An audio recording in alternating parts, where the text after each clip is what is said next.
Everyone, good morning. কেমন আছো সবাই? আশা করছি সবাই খুব ভালো আছো, সুস্থ আছো। আমরাও খুব ভালো আছি। তো আজকে যে শনিবার, মেয়েকে স্কুলে রেখে এখন যাব আমরা একটা জায়গায়। আর দেখো আজকে যা কুয়াশা পড়েছে, মানে এবছর না শীত যেমন পড়েছে তেমন না কুয়াশাটাও পড়েছে। এত কুয়াশা, তাও তো আস্তে আস্তে কুয়াশাটা কাটছে। সকালবেলা এত কুয়াশা উঠেছিল, বাড়ি থেকে 5 হাত দূরে কী আছে কিছু বোঝা যাচ্ছিল না। আর এই সেম অবস্থা ব্রিজেও, দেখো পুরো ওই পাশটা কিচ্ছু বোঝা যাচ্ছে না। সূর্যি মামা পুরো কুয়াশায় একদম ঢেকে আছে। মেয়েকে তো স্কুলে রেখেই দিয়েছি। তো এখন আমরা যাচ্ছি আমবাজার, আমাদের মালদার সবথেকে বড় যে সবজি বাজারটা, সেইখানে সবজি বাজার প্লাস হচ্ছে তোমার আড়তটাই আগে পড়ে আর কি। তো এই আড়তটার মানে আয়তন এত বড় যে এর 3-4টে করে ভাগ ভাগ আছে, প্রথম কথা। দ্বিতীয় কথা হচ্ছে এর এক প্রান্তে দাঁড়িয়ে তুমি আরেক প্রান্তে শেষ দেখতে পাবে না, কোনোভাবেই সম্ভব না সেটা দেখা। তো শীতকাল, ধরো এখন প্রচুর তো সবজি থাকে বাজারে। গত বছর আমরা এসেছিলাম, তো এর আগে একটা ভিডিও শেয়ার করেছিলাম এখানকার, তখন ছিল গরমকালে আমরা সবজি কিনতে এসেছিলাম। তো আমরা না এরকমই মাঝে মধ্যে কোনো সময় হাটে চলে যাই, কোনো সময় এগুলোতে চলে আসি।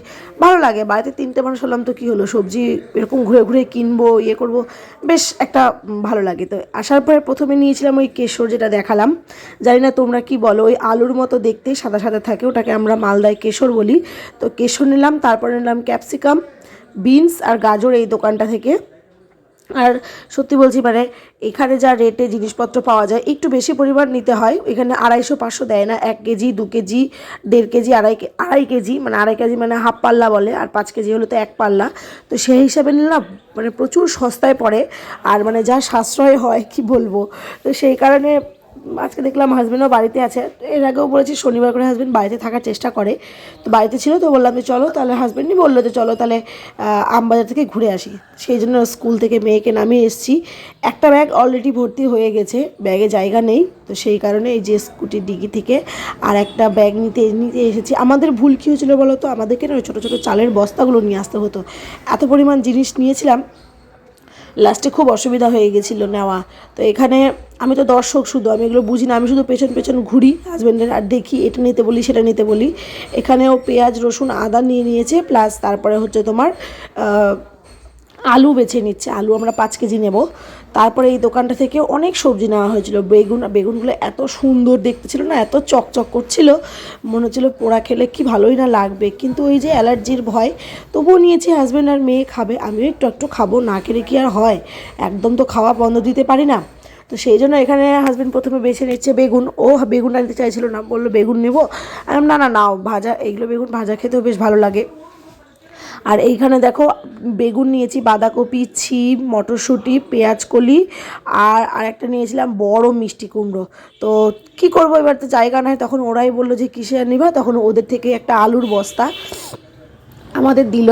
তারপরে এসেছি এই সাইডটায়। এই সাইডে এরা কী করে, এই বাজার থেকে কিনে ওদের সামান্য কিছু টাকা লাভ রেখে আর কি এই বাজারে দাঁড়িয়ে দাঁড়িয়ে বিক্রি করে দেয়। তো এখান থেকে আমরা নিলাম পালং শাক, আর নিয়েছি ধনে পাতা। এইরকম 2 আঁটি ধনে পাতা নিয়েছে 10 টাকা, আর পালং শাক 2 আঁটি 10 টাকা। ভাবা যায় এই রথবাড়িতে নিতে গেলে এই দুটো এখানে 20 টাকা হয়েছে, ওখানে 45 থেকে 50 টাকা বিল হতো, এরকম একটা ব্যাপার আর কি। আর তারপরে মানে কি বলবো, টমেটো নিচ্ছি। এখান থেকে নিয়েছিলাম টমেটো আর একটা বড় সাইজের ফুলকপি। আর এই দেখো গাড়ির ডিগিতে কিন্তু একটা ব্যাগ রেখে দিয়েছি, আর একটা বস্তা ওদের থেকে নিয়েছি, তারপরে আর একটা ব্যাগে নিয়েছি। আরও কিছুক্ষণ নেওয়া যেত, কিন্তু এই যে মেয়ের ছুটি, মেয়ের তো স্কুল এখন মাত্র 1.5 ঘন্টা করে হচ্ছে, তো এবার ওর ছুটি হয়ে যাচ্ছিলো, অনেকটাই লেট হয়ে গেছে। ওকেও নিতে 10-15 মিনিট লেট হয়ে গেছে। আর এটা দেখো কী করছে এখানে, মানে ওর রাগ, ওকে ছেড়ে গেছি। তাই বললাম যে দেখ, তোর বাজার ঘুরে ঘুরে ভালোও লাগতো না, তার থেকে তুই স্কুল করলি, আমরা বাজার করলাম, তাই ভালো হলো। এখানে দেখাচ্ছে ও কী গানে স্কুলে নাচ করছে সরস্বতী পূজায়, সেটাই দেখাচ্ছিল। আর আমরা তো 1 কাপ চা খাওয়ার সময় পাইনি, তাড়াহুড়ো করে গেছি। আরও প্রচুর বাজার করা যেত, কিন্তু ওই যে সময়ের জন্য হয়নি। বাড়ি এসে চা খেয়ে বাড়ি এসে এই যে এখানে সমস্ত কিছু ছড়িয়ে ছিটিয়ে নিয়ে বসেছি, মানে ছড়িয়ে ছিটিয়ে না, সুন্দর করে সাজিয়ে বসেছি।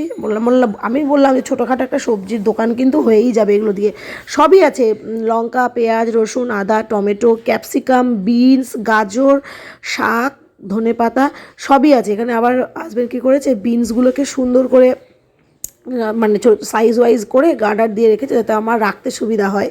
তো এই হচ্ছে সবজির বাজার, রেখেছে কত সবজি। আগামী 15 দিন আরামে চলে যাবে, তারপরে কিছু কিছু সবজি আবার নষ্ট হতে শুরু করবে। তো অতদিনের সবজি আমার পুরো সর্টেড। আর ওই ব্যাগে যেটা দেখালাম ওটা হচ্ছে 5 কেজি আলু। তো সন্ধ্যাবেলা এখন বেরোচ্ছি, ওই যে মেয়ে দেখালো ওর প্রজাপতি নাচ আছে, তো নাচের কিছু জিনিস কিনতে হবে, তো সেই কারণে রেডি হয়ে গেছি। এখন অনেকটাই মানে আর কি রাত হয়ে গেছে, প্রায় 8:30 বাজতে যায়। তো আর মার্কেটে এত ভিড় সরস্বতী পুজোর জন্য কি বলবো। তো চলো তাহলে এখন যাই, গিয়ে মেয়ে জিনিসপত্রগুলোও কিনে নিই, যা যা লাগবে নাচে, বিশেষ করে একটা প্রজাপতির ডানা লাগবে, তো সেটাই কিনবো। কিনে তারপরে আর কি বাড়ি। আর এই ভিডিওটাকেও আজকে এই পর্যন্তই রাখছি। সবাই খুব ভালো থেকো, সুস্থ থেকো। আমাদের সবজি বাজার তোমাদের কেমন লাগলো সেটা কিন্তু অবশ্যই কমেন্টে জানিও। ভালো লাগলে একটা লাইক করে দিও। যারা যারা এখন আমার চ্যানেলটাকে সাবস্ক্রাইব করোনি, প্লিজ আমার চ্যানেলটাকে সাবস্ক্রাইব করে আমার পাশে থেকো। আজকের মতো টাটা, দেখা হবে খুব তাড়াতাড়ি নতুন একটা ভিডিওর সাথে।